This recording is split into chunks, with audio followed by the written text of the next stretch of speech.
Ada beberapa pertanyaan yang diungkapkan dalam kitab 1 Timotius.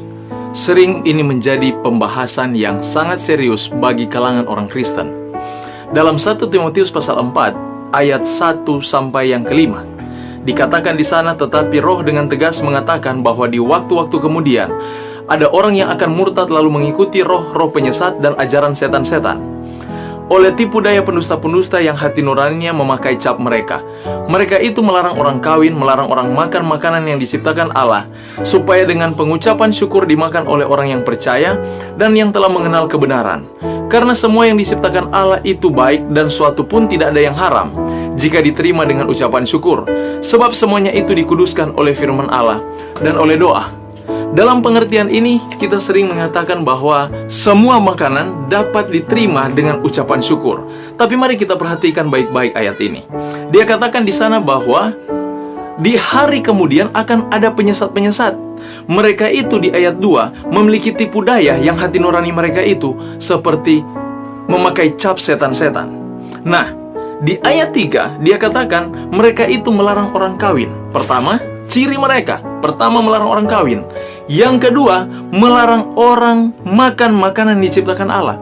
Makan makanan yang diciptakan Allah, kita hanya dapat informasinya dalam kitab Kejadian. Pasalnya pertama 9. Berfirmanlah Allah, lihatlah aku memberikan kepadamu segala tumbuh-tumbuhan yang berbiji di seluruh bumi dan segala pohon-pohonan yang buahnya berbiji.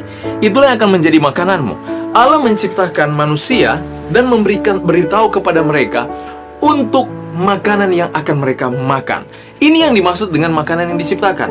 Juga untuk definisi makanan yang berupa daging dicantumkan Tuhan di dalam kitab Imamat pasal 11. Nah, menurut informasi Timotius ini bahwa orang-orang jahat, orang-orang yang diinspirasikan setan, mereka itu melarang orang makan makanan yang sudah Tuhan ciptakan itu, yang disuruh oleh Tuhan dimakan.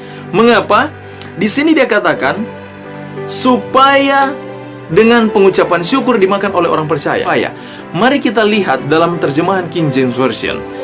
Pernyataannya lebih jelas karena dia memisahkan untuk pernyataan itu. Tidak ada kata supaya di sana, tetapi dia memberikan penekanan lebih jelas. Dikatakan di sana di ayat yang ketiga, dia katakan forbidding to marry, melarang orang menikah, and commanding to abstain from meats, dan memerintahkan untuk menghindarkan